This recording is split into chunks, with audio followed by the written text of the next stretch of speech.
All right, ladies and gentlemen, welcome to this edition of Sandy Hook Hoaxers Debunked, brought to you courtesy of NewtownPostExaminer.com and SandyHookStalkers.wordpress.com. I'm your host, Keith Johnson, and today we will be visiting the YouTube channel of MrStosh and reviewing one of his latest videos entitled Sandy Hook DNA Report Revisited, published on January 6th. Says here, one more look at DNA Supplemental Report 001226116. Okay, fair enough. We'll do that. For those unaware, MrStosh is one of these armchair detectives who, quote-unquote, contributed to this new Hoaxer video entitled, We Need to Talk About Sandy Hook, which has recently been taking quite a beating from friends and colleagues of mine, including C.W. Wade, who for some odd reason, along with myself and Lenny Posner, scrawled on what appears to be a digital movie poster for this thing. I don't know if that's a hit list or what. Whatever. Exactly. Okay, now for those of you interested in following along with today's discussion, you can access DNA Supplemental Report 001226116 by simply going to NewtownPostExaminer.com. On the front page, you can scroll down here, and it says Official Reports. You want to click on that. You come up to this page, and you go over to this link right there. Go ahead and click on it. Bring you up to this these documents here. You want to scroll down about 12 rows, I imagine here. It's the second or third one over to the left. There you go. Brings you this State of Connecticut report. This is from the Forensics Laboratory right here. DNA Supplemental Reports dated May of 2013. All this stuff here is going to come into play significantly later. But first off, MrStosh begins his video by correctly pointing out that there were a few items, which I've underlined here in red, where DNA profiles could not be obtained. He goes on to describe what those items are, and then in typical hoaxer fashion, pays fast and loose with the facts. Let's just have a listen here. We'll go to his video and hear what he has to say about it. 41S1 was the bolt of a .22 caliber Savage rifle. 41S2 was the trigger of the .22 caliber Savage rifle, and 42S1 was the empty magazine. Like I said, these items were as clean as a whistle, like nobody even touched them. Clean as a whistle, as if no one ever touched them. Okay, folks, this is one of my pet peeves, embellishment, adding a detail or a statement here and there that completely misrepresents the facts. Now, it's fair to say that the vast majority of people who watch these hoaxer videos are not going to do any fact-checking.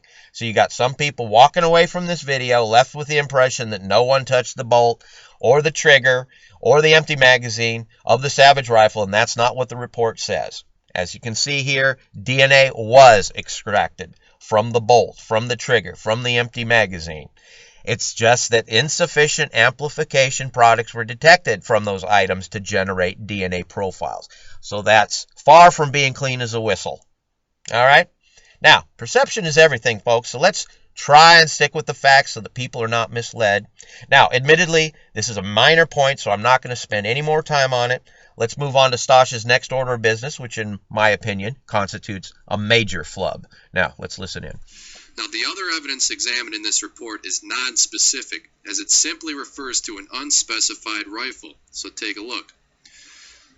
21S1, forearm of rifle, trigger of rifle, pistol grip of rifle, shoulder stock of rifle. We have no idea what rifle this was. Was this the Savage rifle, the AR-15, or was it Lanza's toy rifle? How can we be for certain? Now, considering that only Adam and Nancy's DNA was matched in this report, we can assume that the state police want us to make the connection with the Savage rifle. Did you hear that, folks? We can assume that the state police want us to make the connection with the Savage rifle. Really? Now, MrStosh, weren't you listening when your teacher said that when you make assumptions, you make an ass out of you and me? Although I don't know what I have to do with it, you know. No, that's more like it. Now, once again, MrStosh is taking artistic license where it should not be applied. He says that the report refers to an unspecified rifle. We have no idea what rifle this was, he says. How can we be for certain? Well, MrStosh, we can be for certain by first acknowledging that the report you're reading is a supplemental report to another report. Would you all agree with me there? So let's take a look at that report, shall we? As you can see, it's from the same department, and it's dated earlier in the year. And if you want to scroll down here, you can see that item number 2 is clearly referred to as the Bushmaster 223. They even talk about the chambered round here. These subsections refer to items related to that weapon. Turn the page, and we see that item number 3 refers to the letter to she students, and item number 4 to the Savage rifle. Now we can go back to the supplemental report, and we see that it is consistent with the previous document just by going and doing a process of elimination. Item number 2 is the Bushmaster. Item number 3 refers to the letter to she students, and item number 4, the Savage rifle. And if you want further confirmation, item number 2 is the Bushmaster, simply go back here and you'll see that it refers to a pistol grip on the rifle. As you can see, the Bushmaster has a pistol grip. The Savage does not. And we can rule out any of Adam Lanza's toy guns because they were not entered into evidence. So now that we know what rifle the supplemental report is referring to, we can dispel a long-held hoax or myth that Adam Lanza's DNA was not found on the Bushmaster. The supplemental report clearly shows that it was. Mystery solved. Okay, now let's move on to murkier waters. And this next segment, folks, deals with page 5 of the supplemental DNA report, where Stosh correctly points out that both Nancy and Adam Lanza were ruled out as the source of DNA profiles found on a variety of items, which I have outlined here in red. Now, I'm not going to begin to speculate why Adam's DNA was not found on parts of the Bushmaster, or whose DNA it was. Was it someone who previously handled the weapon, a friend, a relative, a cop even, who picked up the weapon? Who knows? We do know, folks, that cross-contamination is a problem when you're dealing with DNA evidence. And all you have to do is look at a previous DNA report, and we discovered that the DNA of a lab assistant was found on one of the items tested. Now, surely you wouldn't suggest that the lab assistant was the one who actually shot up that school, would you? I mean, actually, judging from the nonsense I've seen over the past couple years, wouldn't be surprised if someone tried to make that connection. Anyway, cross-contamination happens. Even DNA of the murder victims was found on some of the weapons, so there you go. Okay, but this isn't what MrStosh addresses in his video, so we need not belabor the issue. He's more concerned about why, out of all the weapons-related items that had DNA profiles that didn't match Nancy or Adam, why did the lab decide to only run the DNA found on the 22 cartridges? And that's a fair question. Unfortunately, MrStosh doesn't have an answer for us. Here's what he has to say. Let's listen into his video. Now it remains a mystery why only the .22 caliber cartridges were searched against the databases and not any other evidence. Now we can speculate on what this all means and what it all points to, but the information in this report alone speaks volumes. Yes, I agree. The report does speak volumes. However, since MrStosh does not speak the language, he is therefore unable to give us or his audience a proper interpretation. You see, this is the problem with the hoaxers, folks. There's not one expert among them qualified to analyze the material they call into question. And this goes for MrStosh and his analysis of the supplemental DNA report. Now, admittedly, I'm no expert myself. The difference is that when I don't have an answer, I reach out to those who do. And in this case, I went directly to the source. I phoned the Connecticut State Division of Scientific Services, spoke with this gentleman here, Dr. Dahong Sung, Deputy Director of Forensics, Biology, and DNA. Now, I called Dr. Sun without any advance warning, so he did not have the report in front of him, but I did, and I posed a series of questions and brought up MrStosh's concern about why the 22 cartridges were singled out over other weapons-related items and ran through state and federal DNA databases. So here's what I learned. We go back to page 5, okay, and we can clearly see that both Nancy and Adam are eliminated as a source of the DNA profiles found on the 22 cartridges, whereas both Nancy and Adam are eliminated as contributors to DNA profiles found on the other items.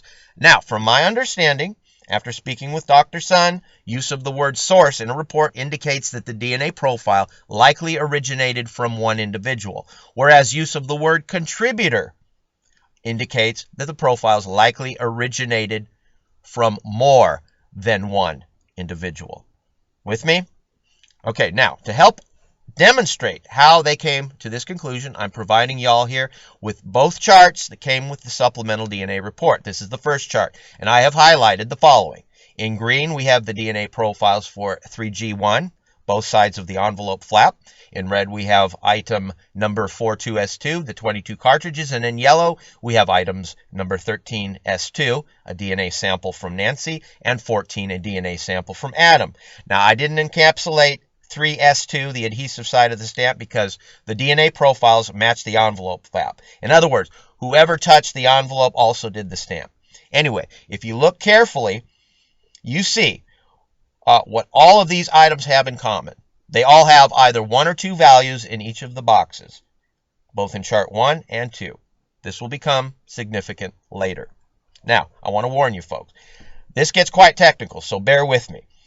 Anyway, to understand why the DNA found on the 22 cartridges was singled out and run through state and federal databases, we need to learn about a little thing called CODIS. According to the FBI, CODIS is the acronym for the Combined DNA Index System. It is a generic term used to describe the FBI's program of support for criminal justice DNA databases, as well as the software used to run these databases. Next, what DNA information is stored in these databases? Again, according to the FBI, the DNA profile consists of 1 or 2 alleles at the 13 CODIS core loci. With me so far? Might as well define some of these terms as we go along. For instance, here's the definition of loci. Got it? Okay. Moving on.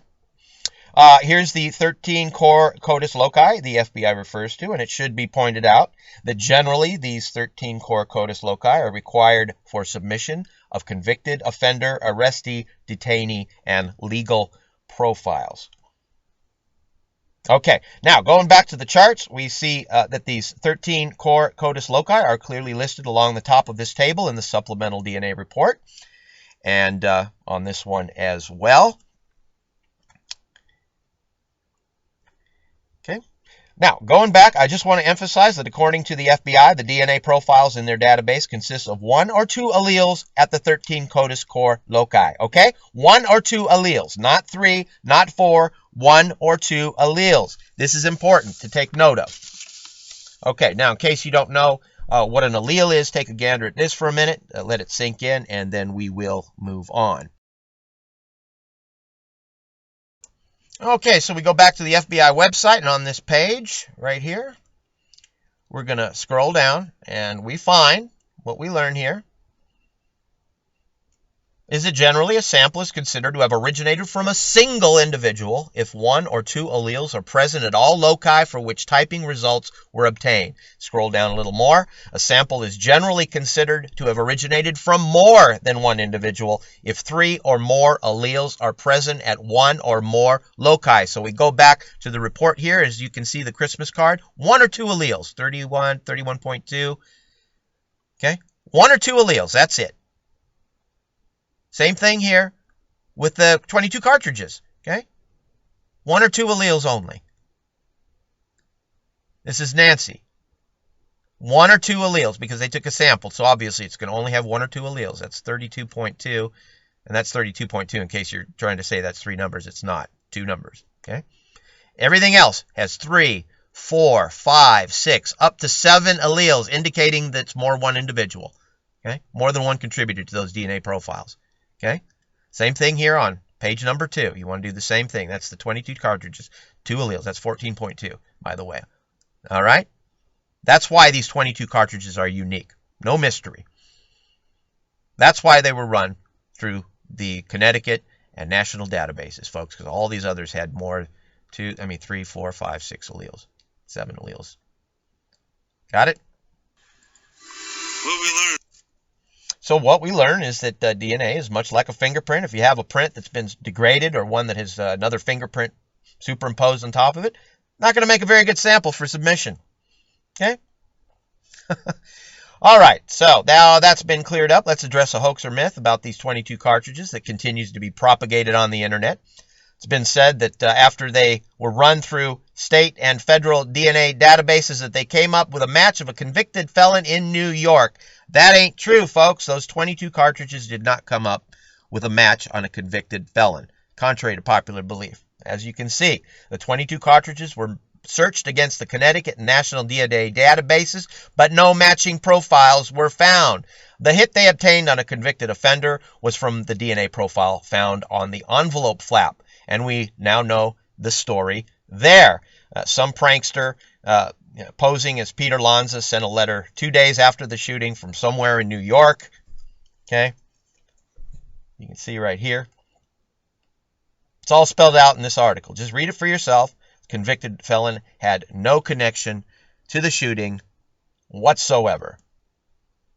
These 22 cartridges and the envelope have nothing to do with each other. Okay, folks? So there you go. Mystery solved.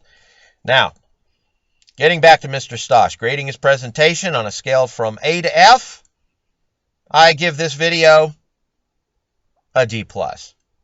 Not a D or a D-. MrStosh gets a D+ because he's at least articulate and well-spoken. You can follow along with what he has to say, and he at least attempts to back up his claims with documentation, which is more than I can say for some of his colleagues, but that's a matter we will take up on another day.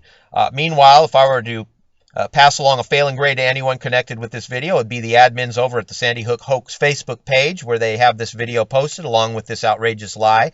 Despite there being DNA evidence found on many items, there is no DNA evidence linking Adam Lanza to the crime. An absolute lie. We've already established in this video that the supplemental DNA report found Adam Lanza's DNA on the Bushmaster rifle. And other DNA reports link Adam Lanza to the other weapons. And I'm just going to give my voice a rest here for a while and let you read these documents for yourself.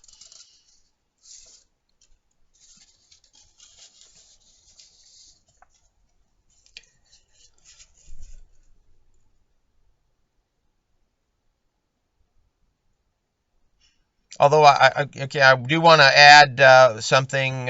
You're going to see here where it says that he cannot be eliminated. He cannot be eliminated as a contributor, and what that means is basically that he is that it is his DNA, because the chances of him even falling into that category is like 1 in 62 million in the Caucasian population. So when you ever see that he cannot be eliminated as a contributor, that's what it basically means, is that it is him. They just can't say with 100% proof. And I think that document is coming up here. See, it says 1 in 2.6 billion is the chances of him falling into that category. So yeah, that's him.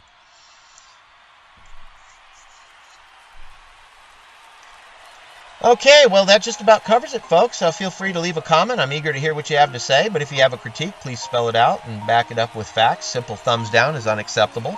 Okay, put a lot of work into this, and I expect my critics to do the same.